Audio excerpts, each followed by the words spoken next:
I'm really an educated street nigga. They don't make a lot of me. It's not like a lot of me. You know what I'm saying? I'm a real street nigga. You know what I'm saying? I have a possession of cocaine charge at 15. I got a college degree too. You know what I'm saying? I can put all that on a triple beam. I can put all that on a digital scale. I can weigh all that up. By the way, I know how to work all of those things at the same time. Right. But you know what I'm saying? I know how to file my taxes too.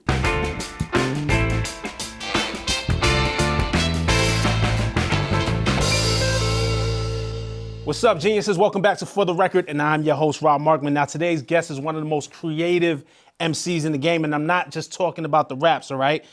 Raps is fire, but everything else he does falls in line. And his latest album, Rap Will Go to the League, first of all, A&R by LeBron James. And it really challenges this gross misconception that for black people, sports and entertainment are the only roads to success. I mean, he really got something to say this time. Got something to say every time, but this shit is really important and y'all need to listen. So today I'd like to welcome to For the Record, the incomparable 2 Chainz. Fam. Tony, what up with it, man? I'm good, man. Big Yeah? Tony in the building. We back at it, man. I really appreciate, I feel like right around the Codeine Cowboy era, like every time there's a release, you and I get together and I really get to appreciate these times, man, that we get to talk, because we really sit and talk about the music, you know what I'm saying? Yeah. And I appreciate everything you put into it, man. I appreciate you. I appreciate what you bring to the game. You're a student of the game. I appreciate your unconditional love, not just for me, but for other people, you know, from top to bottom. I've been watching you for a long time. I know you kicking your hip hop endeavors off too. I always told you to reach for the stars, and may God bless you with that as well. You dig what I'm saying? Yeah, nah, it's a fact, man. You've always been a big inspiration, and I feel like, for me personally, I think for a lot of people in this generation, I feel like the inspiration don't stop. And with this album in particular, this Rap Will Go to the League, I feel like it's going to touch a lot of people because it's really your story, but also the story of a young black man in America and the options laid out before him, right? Like, No doubt. when did you come up with this concept of Rap Will Go to the League? Like, when did that kind of dawn on you, man? Well, I'm obviously a rapper, and people know I have a love for sports, period, you know, primarily basketball.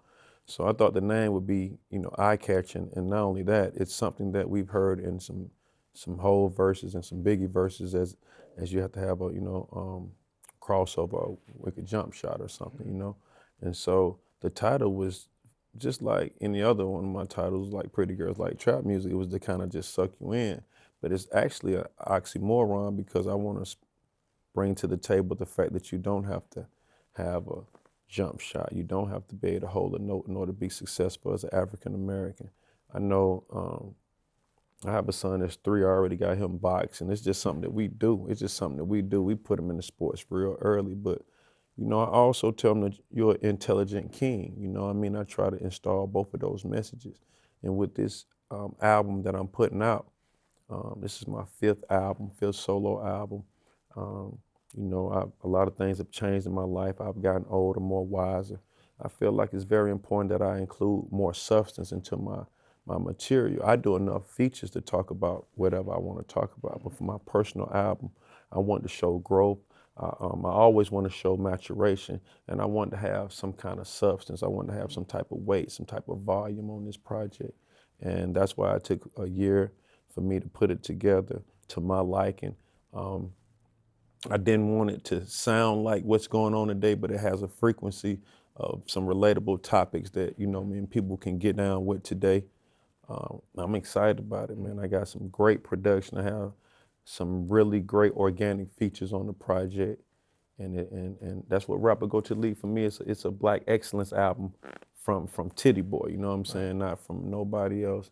It's me using my platform to try to, you know what I mean, inspire at least one person, and I know I'm able to do that any given day. You know, man, and a lot on this album, and we've heard your story, and I feel like a lot of this album is your story, but there's also these brilliant spots where you're able to tell other people's story as well. And one thing, the opening track, Forgiven, is just like a powerful way to start an album, and at the end, you know, there's this spoken word. poem at the end, right? Them love black boys dancing and singing and balling. You know, them love black boys' strength, but they don't love black boys. And I feel like this is the things that we see every day, whether it's what's going on in the community with police or just discrimination or representation in the workplace and in different fields. No doubt. Like, what was it that you were seeing, you know, this past year or so as you was creating the album that just reaffirmed to you, like, yo, this is the message, not only that I want to send, but this is the message that I gotta send. This is the message that they need to hear. I mean, now. it's in our face right now. You know what I mean? What even just going back into sports, it was an old clip that I saw when LeBron didn't even know he was going to be this big, and he was saying that y'all like me because I can play basketball. You know what I mean? He was like probably a teenager when I saw it. It was a small clip, so it was dope that we were able to align up for this album with this more than an athlete campaign and with what I have going on. But just to say that I see a lot of people get a lot of love for, doing something to help, obviously someone else, you know what I mean? And I would like to see us get more credit.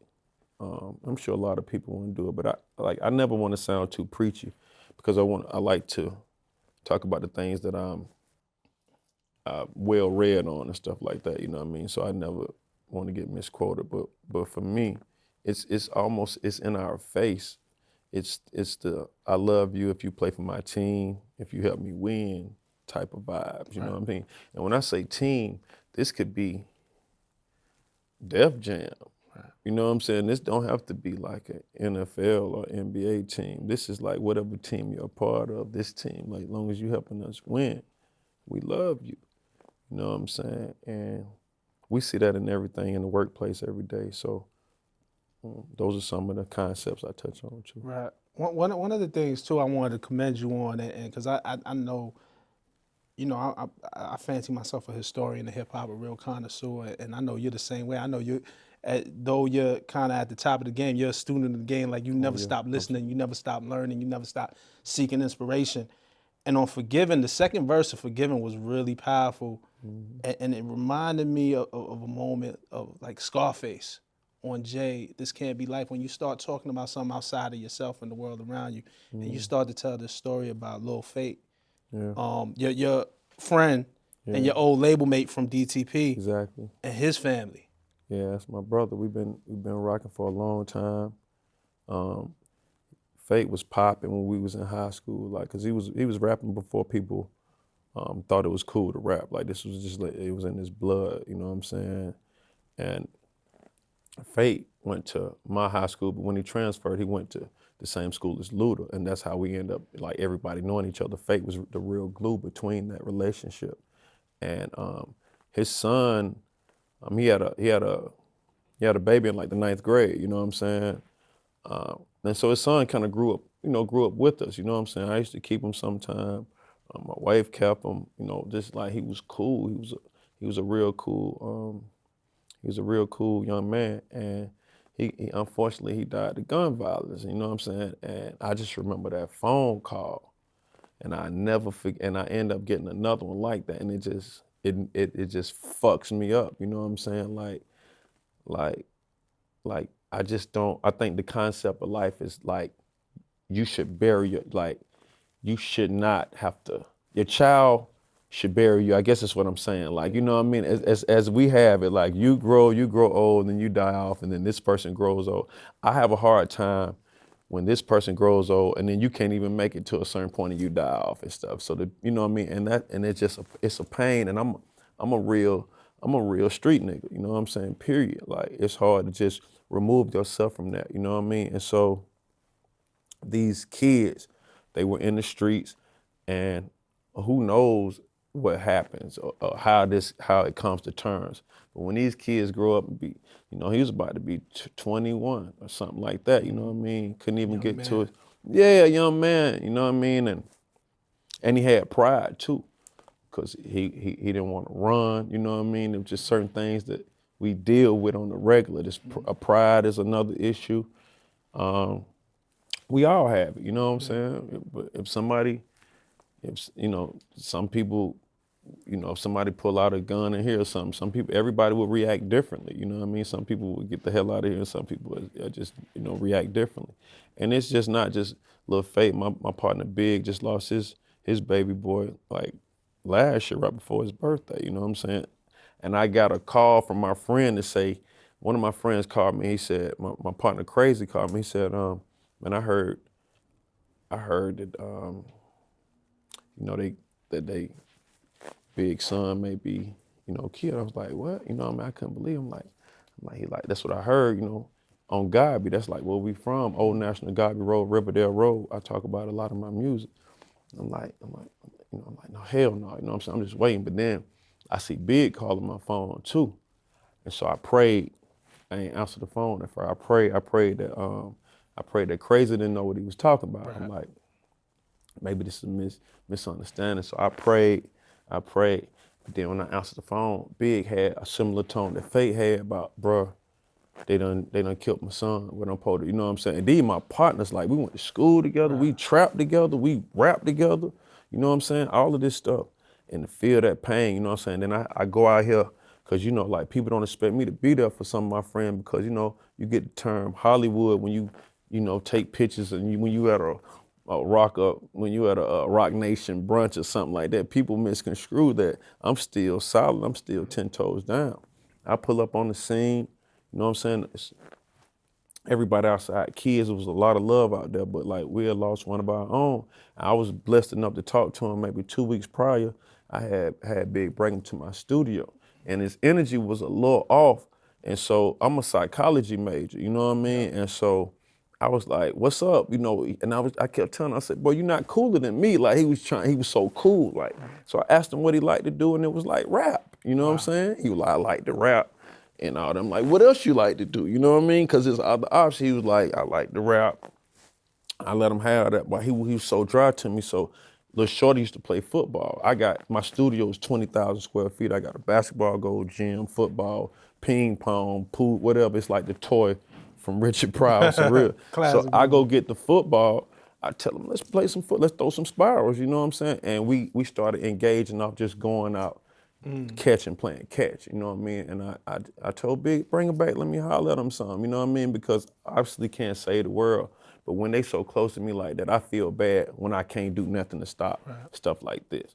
And so this is going on today. This is live, this is current. This ain't like, when you talk about Black history, all this, you know, it's a lot of kids can't really relate to it because it happened at 16, 17, before they mama, that you can't understand. The stuff that I'm telling you on this project, this shit happened this morning. It's real time, you know what I mean? So it's important for me to be real time in my inspiration. It be real time in my motivation, you know what I mean? I'm not wealthy, but I'm rich, you know what I'm saying? If I start right now, would I be straight? Probably so, but am I gonna start? Hell no. You know, so. And that's why I appreciate you opening up about the real life situation that led to that song. That's why this conversation is important to me, because I feel like it's music and it's entertainment, right? Yeah. And we party and dance to it, especially your catalog. It's a lot of those that go in the club. But just to remind people that our music is more than that. Our music still resonates and touches us when the club closes. And when we go home, it's an important message that they really need to hear. So if you just think you're just gonna skim through this rap or go to the league, I urge you, take a listen. It's gonna take a hold on you. You know what I'm saying? Because there's real shit in here. LeBron, A&R and the project. And again, you touched on it too, him just being more than an athlete. Him, you know, I remember, you know, he always kind of uses his platform for protest or to say something like LeBron is not just gonna shut up and dribble. He different. You know what I'm saying? He different, man. And also we know in the music and the culture, if he puts something on his IG, his musical taste is solid. It moves the thing. So I feel like it makes sense from a musical thing, and I feel like from society and the message that you really trying to send, it seems like y'all visions is aligned. How does that come together, him A&R? I think it was very organic. You know, it was one of those crazy ideas that I be having.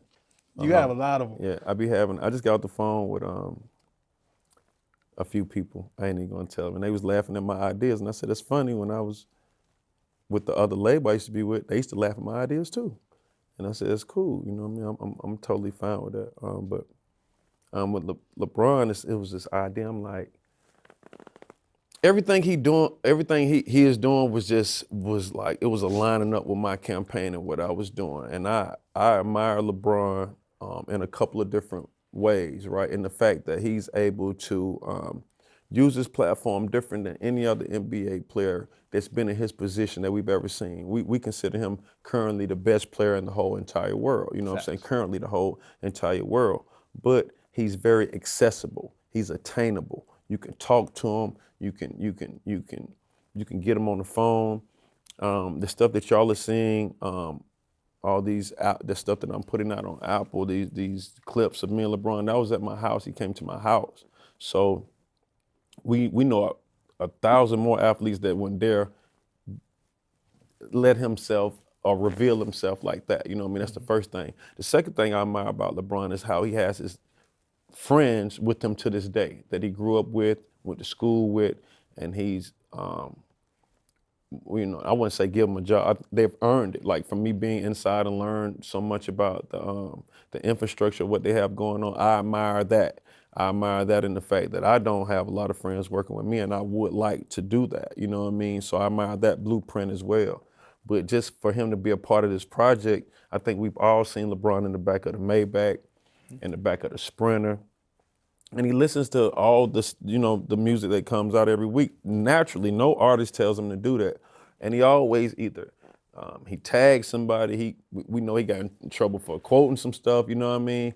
But it's the fact that he supports the culture so much, it's like, we got to get this man his roses while he can smell them, you know what I mean? And that's what makes him relatable, because how can you not? Like, he grew up in the hip hop generation. Yeah. Look, if we talk about, and I know he gets compared to Jordan constantly, Jordan's emergence, Jordan came into the league '84. That's still the very early days of hip hop. Yeah. Jordan wasn't born into hip hop because he it just wasn't. wasn't even possible. Absolutely. In No that doubt. era. LeBron's a hip hop baby, so I feel like even if LeBron wasn't in the league, he'd be waking up in the morning to check out when Nipsey Hussle was dropping, or what Drake was dropping, or what Chainz was dropping. He loves music. He's a fan of music. So my whole pitch, my elevator pitch was just like, this is something else to add to your resume. Right. You know what I mean? Straight up, like on some for real. We're gonna do it the right way. We're gonna do the paperwork. Nigga, I'm gonna pay you the whole nine. Like, I want you to be a part of this project, and it ain't the fact that he had to go out and source beats or call a feature for me. Right. It was the little things. Like, I over-record, you know what I mean? And so I wanted to make this album real tight. I wanted to keep it very conceptual. And so it's a thing about narrowing down certain songs and having conversations about songs that may be jamming and may even fuck the club up right now. But like, what am I trying to do? What am I trying to get across? What's the message? You know what I mean?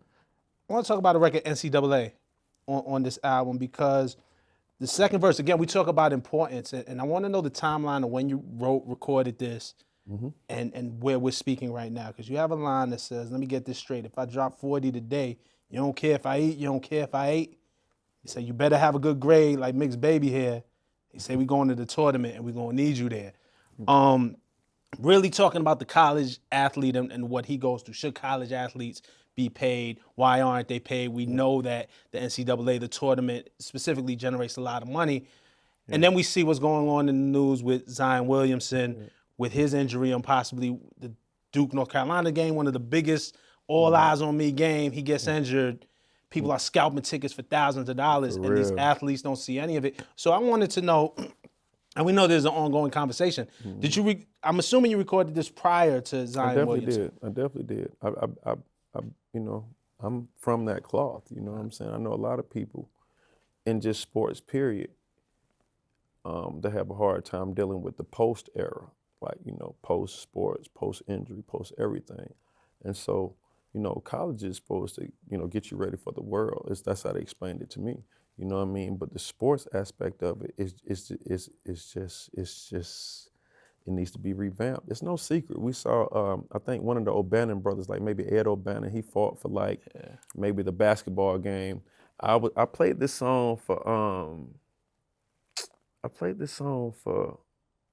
a lot of people in the league. You know, some players were even on the cover of some of these games. You know what I mean? We have video games, jerseys on. We sell jerseys. We do, well, they do a lot, and it's not just. And this song is not just, you don't have to be black, you could be any color. I talk about Manziel on there, and we know what he did. He set football on fire. You know what I mean? As soon as he did one or two things, they turned it back on him, you know what I mean? It just became an ugly sight, but it was just a situation where I say Drake made a song about him, Braun moved back to Cleveland, like Cleveland was about to be this whole thing. They drafted him. You know what I'm saying? And if he would have got $1 off one of those jerseys he sold in college, he'll be dumb. He was already straight, but he'll be dumb straight. And that's just my idea. Like I say, I'm not all the way invested in it, but I mean, anybody can see it's it's something that's lopsided here, you know what I mean? So How much of that is your experience that you experienced firsthand? Because you played ball at Alabama State. Yeah, so when I played ball, you still can give money away, but obviously, you know, certain things happen. You know, I'm not actually dry snitching, but it was certain things that happened that obviously had to happen. You got kids that, you know, basically have to go to a cafeteria and eat, and if that closes, then they don't have any other opportunity to eat. They don't have money. You know, they give you grants and stuff like that, but when I got my grant, I bought a pound. I remember doing that. Like, as soon as I got my $1,500, I bought a pound, and then I started working. I ain't looked back yet. Statute of limitations. We're gonna get into that too. I ain't looked back yet. Yeah. Yeah, that's no cap. Right. So I mean, so you're under the feeling that college athletes should be able to get. That's what make you do. I'm a hustler. I just need, like, everybody ain't got the same mentality. Right. Like, if you give me $1,500 and you give somebody else $1,500, we definitely won't have the same results. Threat to society, man. Yeah. Master my fate, and I own my own masters. Talk that shit, boy. That's a flex. Talk that shit, 2 Chainz. I think it's important to have this conversation too, because there's up and coming rappers watching this. I think the more we normalize this conversation about ownership in music, the more artists can come into the game demanding it. You know what I'm saying? Rather than it just be this thing that everybody stays quiet about and who owns their own masters. At what point did you obtain control of your own masters? Did you come into the game with that agreement? I definitely didn't. No. I was at my deal before Pretty Girls Like Trap Music, and then that was a part of my renegotiations. I wanted to obviously still do business with my label, but, you know, I know I pay bills over there too. You know, I know in the most humbling way. I know that my hard work creates opportunity and income for the label that I'm a part of. So it's just, you get wiser, you get out of certain. I never signed a long, extensive deal. All my deals, I've been able to come in with leverage, and I never had a 360. I never had none of that. So I was able to come in with leverage, and I was able to negotiate deals and such to where I don't never be in the red. I don't be owing nobody, and I own all my studios and stuff. So I don't have these outstanding bills. My business just taken care of. And then now that I got my masters, it's a beautiful thing. It's a feeling. Obviously, it's lucrative. Like, you want to own your own masters, but to have ownership of your creations, of your art, it has to be an outstanding feeling. No, it does. It does, because, you know, they don't have to play that game with you no matter how, you know, black power you feel. You know what I'm saying? They don't have to play that game with you. They'll tell you to go somewhere else because they feel like they're bringing a lot to the table too. But in the days of streaming, you got, you know, obviously Tidal, Apple, Spotify, and plenty, you know, 100 more YouTube. I don't want to forget anybody that support me. It's just, you know, you have a more likely chance to be successful and independent at the same time. You know what I'm saying? And then obviously shout out to Empire too. They doing their thing. Right. Shout out to Gazi and Nemo. You also talk about never get the credit I deserve. I don't know if you're hearing every word. And this is a conversation that you and I have a lot. Like, I think everybody sees the drip. They see the surface. Do you feel like you're getting the credit you deserve? Because you rap your ass off. No, I never do, but I don't want to seem like it's a thin line between being unhappy with your rewards and being petty too. You know what I mean? You don't want to fall in that crack. I do a lot of stuff people don't do and don't get credit for. A lot. it's almost like I feel like you holding your nuts on me. Right. You know what I'm saying? I want to say that, but then it's like, well, you worried about that? You petty. But it's like, I'm the exact opposite. You know what I'm saying? I support any and everything, especially if it coming out my city. Cause I know we've been holding the torch for like 10, 15 years. We've been winning. Everything come out, Baby, Gunna, whoever, we gonna keep winning. The next little crew, Key, all them, we gonna keep winning. Skate, World, we gonna keep winning, like whoever come up. So I'ma always support that. Right. You know what I mean, in my city, you know what I'm saying? But it's just as a whole, as far as rap, as a whole, I know people don't get it sometimes. Cause, man, my entendre, just my whole delivery, my sway different, how I think different. I'm really an educated street nigga. They don't make a lot of me. It's not like a lot of me. Right. You know what I'm saying? I'm a real street nigga. You know what I'm saying? I have a possession of cocaine charge at 15. I got a college degree too. You know what I'm saying? I can put all that on the triple beam. I can put all that on a digital scale. I can weigh all that up. By the way, I know how to work all of those things at the same time. Right. But you know what I'm saying? I know how to file my taxes too.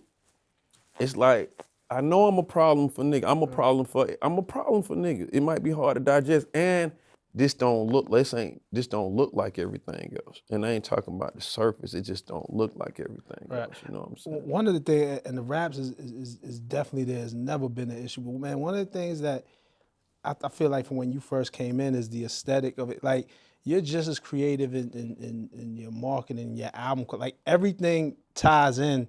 Even if we go back to the first album, just the simple, the Black and the 2 Chainz. Yeah. You know, working with Virgil before, and we see where Virgil is now, but having that vision, like, this is who I want to align with and help me execute what I gotta execute. And a lot of people might not get it till years later, but you definitely had the vision. So, I believe in giving people flowers while they can still smell them. That's what it's about, man. Give them people their flowers. Stop holding your neck. Somebody died, they go to doing all this. I meant to tell you how dope you were. I meant to tell you how cool, how you made me laugh. Man, that shit cap. That shit cap, man. You know how that be, your birthday party. I couldn't make it. Your funeral, that bitch packed. You know that? It's funny. I'm gonna tell you something about that offline, but I absolutely feel you. Yeah. 7 Rings. When that came out, a lot of people, I right away caught. I see the video. I see the pink house. I see the pink car in the front, and it reminded me of Pretty Girls Like Trap Music. I said, I know what this is. Or I know what it feel like. And then I hear the cadences, and it reminded me of one of my favorite City Boys songs. This song called "Spend It." Right. And a lot of people was up in arms and didn't understand how influence might work. Then you end up on the remix. Was that something that was planned? Was that something that happened after the fact? Like, how did that come together? It was that happened post.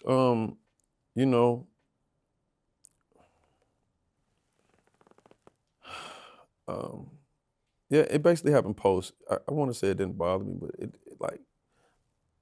once again, you don't want to get caught up into that. Man, you petty. You know what I'm saying? Because I've thought that somebody has taken a little something out of my DNA before, and I hadn't said anything because I don't want anybody. It's supposed to be flattering or whatever it's supposed to be. But in this particular case, I've known her manager for a very fucking long time. You know what I'm saying? And I guess it was a lot of slack actually coming on their end as well, not just from me. Like Soulja Boy was on their ass. Yeah. You know what I mean? Pretty Boy Swag. Yeah. And Princess Nokia had something to say too. Shout out to my homegirl Nokia. Yeah. And so they set it up so we can actually meet and talk face to face. You know what I'm saying? I think that kind of changed everything because I started getting what was going on, having a clear understanding of what was going on. And she was more or less saying that, well, yeah, I thought people knew I took it from you. And I said, well, how would people know that? You know what I'm saying? And it was just one of those things where, like, I didn't even know you were a fan of mine, you know what I'm saying? And we built a rapport, you know what I'm saying? And I obviously she did a song for me first, actually, while I was there, you know what I'm saying? And she opened up her mouth and a damn angel came out. And I was like, yo, this little girl can sing, you know what I mean? And then I obviously did the remix for them while I was there. And she just was super excited about trying to put it out, clear the space or whatever. We shot a dope video. And I actually have videos on the album that I've been trying to shoot with people, and I can't get things together, but it wasn't actually hard shooting the video with her. So that's it's crazy how stuff works. So So once y'all got down to it, it was yeah, kind it of was just like, easy man, to we smooth just got out. some, because like, man, what kind of points do I get off like snapping on Ariana Grande or like dissing her? And I don't get anything off that. But and also the way you handle it, I think a lot of people were very vocal about it. And again, you kind of sat back and said, well, let me see if I can clear this up. What can we do to make the world Well, understand? that happened. What we did was organic because I didn't come with that plan originally. I just had a dope song. She heard it. We went from there, and vice versa with the 7 Rings joint. Once again, like I can't pick on. I don't get points for like that. It's like I can't. Like the old Eminem would like knock out all the pop stars in verses and stuff. Like imagine me like going through like what are some of the groups now? Like I can't do it. It won't work for me like that. Yeah. Because I can just see people saying that I'm being petty, and I can't be that. It'll hit different. I'm too big for that. And the song, I like the song on the album, the collaboration y'all have, the Rule the World joint. Yeah, it feels good. Shout out to Hitmaker for real. Like, you know, the A. Marie sample was just like one of those classic. It just gives you a feeling. So that updated version of what that was gives you a As feeling. soon as I heard it, I said I wanted it. He played 30-some more beats out there. He'll tell you. He's like, no, you got some more shit. Listen, bro, I know what I want. I know what I need. I've always been like that. Right. It was the first. I actually did something for him. He has an album coming out. He got a lot of dope stuff. So shout out to Hitmaker. But after I laced whatever I laced for him, he played that beat first, and it was I walked out. I didn't even care. I know what that beat is. I know what that song is. We should be looking at a #1 real soon. Confident. Say it. Say that. The statute of limitations, man. This joint, it kind of reminds me of the 50 Cent, How to Rob, the Dreams, the Biggie. When we talk about student in the game, lineage, and hip hop, but when I'm hearing this, I gather this is all true. This is all fact. You know, where that was like fantasy that was playing around. This the real thing. I wish I could fuck nobody song. This ain't one of them. No, it's just a song, and it just talk about the people that I know and you know, who I was cool with, have relationships with, that you know, they ain't do nothing bad. They ain't do nothing bad. You know what I mean? It just was like, you know, back in the days when I was sliding, doing my little thing, you know what I mean? I used to bump into a few little people, and these people, y'all may know them, you know what I'm saying? And that's all it is. It's just like, boom. But it ain't like, it's nothing degrading to them, nothing disrespectful to them. It's just like, it's called statute of limitation for a reason, because it's been a while since I touched that kind of stuff, you know what I mean? So now I can talk my shit. I used to serve Lil Jon. Anytime 50 came around, I used to serve. So I had got shot, and then like I used to drive. I actually got shot with my right leg, so I used to drive my left leg. Like I used to drive the brake and gas with my left leg one day, and I can't be telling everybody, but yeah, I know a lot of these people. Can. I was about to get into it, but I don't want to. But I did. I tell y'all, but like I'm not. But shit, I ain't. Tell me when I tell a lie. Just let me know. Right. Let me know when I start lying. Right. That's it, yeah. And then I know too. But I was about to tell you about me going to see somebody on that song when I had to drive like that, and niggas used to be like, "Boy, you'll do anything to make a play." Make a play. Yeah, I'd do anything. I pull up on you, can't even. I figure out how to get there, so that's what that was about. But I don't have to say no name. Well, you tripping? I know that there's a line used to meet Raekwon on the net, Old National. I'm assuming. And I know through our previous conversations, like Cuban Link is one of your favorite, if not your favorite rap album. Raekwon is one of my favorites. Yeah, man. I met him like it was crazy. It was like it wasn't on the net, but it was another like area, right? It's like I was like at this gas station, damn near like a racetrack. This is like motherfucking years ago, and I'm like, I was with my mom too for some reason, and I was like, Mama, that's Raekwon. She was like, who? Man, I walked in that motherfucker. He didn't know who I was at the time, so I'm like, I walked up on him like, Ray. He's like, damn, nigga, somebody bust my cover, blew my cover. And I told him, bro, I fuck with you, bro. I'm from the South Side, bro. I fuck with your music, bro. You know what I'm saying? He gave me his number, his brother's number, and we've been friends ever since. You know what I'm saying? You know what I'm saying? Like he used to float around the city. Used to come. Like we had this spot called Frozen Paradise. You know what I'm saying? And it had everything. This was like had a food. It had these little freezy things you could drink and get drunk on, but we trapped outside of it. You know what I'm saying? And the police couldn't come on the premises because they had killed somebody out there before. You know what I mean? So the police could not come on the premises. So it was a real trap. And he pulled up in the range one time, and he got out the range, walked up the hill, and I remember all these Atlanta niggas like shouted, "Man, that look like Raekwon." And it, you know, it was one of them big moments for like Southside like history or whatever. But yeah, he's a real cool guy, friend of mine too.